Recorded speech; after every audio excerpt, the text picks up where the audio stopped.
L'enquête sur la disparition inquiétante du petit Émile, 2 ans et demi, se prolonge.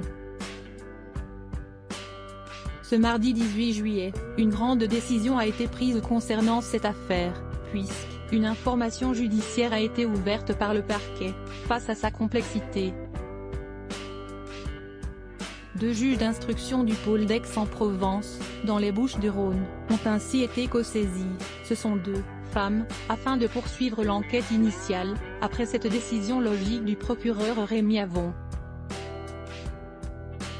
Cette complexité de l'affaire réside notamment dans la masse considérable d'éléments prélevés sur le terrain, mais aussi de relevés téléphoniques très importants.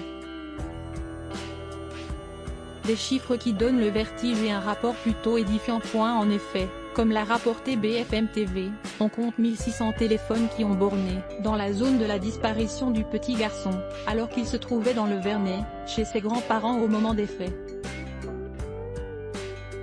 Mais aussi pas moins de 1400 signalements téléphoniques de personnes qui ont tenté de donner des éléments pour aider l'enquête. Ces 1600 lignes téléphoniques, ce sont potentiellement 1600 personnes à contacter, rappellent nos confrères, et surtout des profils à vérifier, à passer au peigne fin. Ce nombre de téléphones s'apparaît énorme, 1600 qui ont borné dans un hameau où il n'y a que 15 habitants, s'étonne Jacques Morel, général de gendarmerie, et ancien patron de la section de recherche de Versailles. Ça doit descendre un peu dans la vallée. Olivier Truchot rappelle qu'il y a environ 2000 habitants dans le Vernet. Ils vont faire le tri déjà à Vannes entre tous les portables des gens qui sont habituellement dans cette zone et s'intéresser à ceux qui a priori qui ne sont pas là, continue Jacques Morel, qui rappelle l'existence d'outils perfectionnés pour ce travail déterminant. Il précise que ce bornage est déterminant, avec une certaine limite.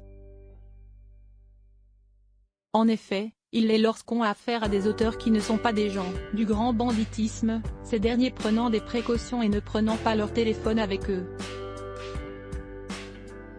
Dans la partie saine de la population, la téléphonie ça sert à avancer pour mettre en cause des gens, a-t-il fait savoir. Le bornage va donc permettre de repérer qui était présent, notamment des personnes connues des services pour des faits d'agression, des détraqués sexuels.